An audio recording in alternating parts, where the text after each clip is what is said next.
Hi, my name is John Gibbons, and today I'm going to look at sacral motion within the innominate. This test is known as the seated forward flexion test. The idea will be that the legs are out of the equation because the patient is now sat, so the innominate is now fixed on the couch. So we ask our patient to slump forward, and while we're slumping forward, we palpate the inferior part of the PSIS with one thumb on one side and the opposite thumb on the other side. And the idea will be that if the sacrum is so-called fixed onto the innominate, whether it's stuck in nutation or counter-nutation, then that will tell you whether there's a restricted side.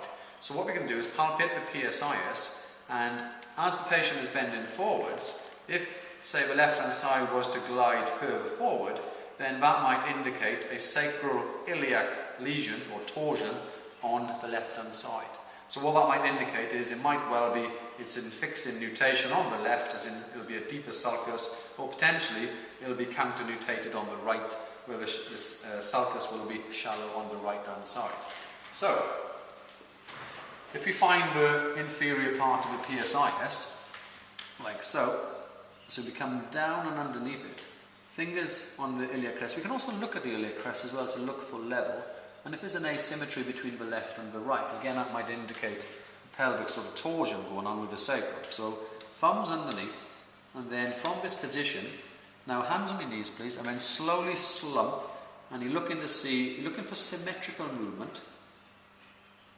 Okay, and actually as he comes up further, you might notice my left thumb seems to travel slightly further than my right thumb. So let's just do that test again. So come back, okay, so let's get my thumbs right underneath it. Because the ipsilateral QL is tight here, that will naturally pull him up and give you a false positive reading because of the tightness of the muscle. So thumbs underneath again, and slowly get them to bend forward, please. And you're looking for symmetrical movements. Definitely more movement on that left than compared to that right side. And my left thumb is gliding further now on my right. So I'm going to say there's a sacroiliac torsion on the left hand side, and if I'm in this position, and if I brought my thumbs in that sort of sulcus, like so, and there was a deeper side on my left, which there is a slightly deeper side, then that might indicate that there's a nutated sacrum on this left hand side. However, if this was shallow on this side, which it would be, then that would indicate a counter-nutation. But we need to test it in a few planes, and that will be on another test. But from a simplistic point of view, we have a positive sacroiliac joint lesion on the left-hand side.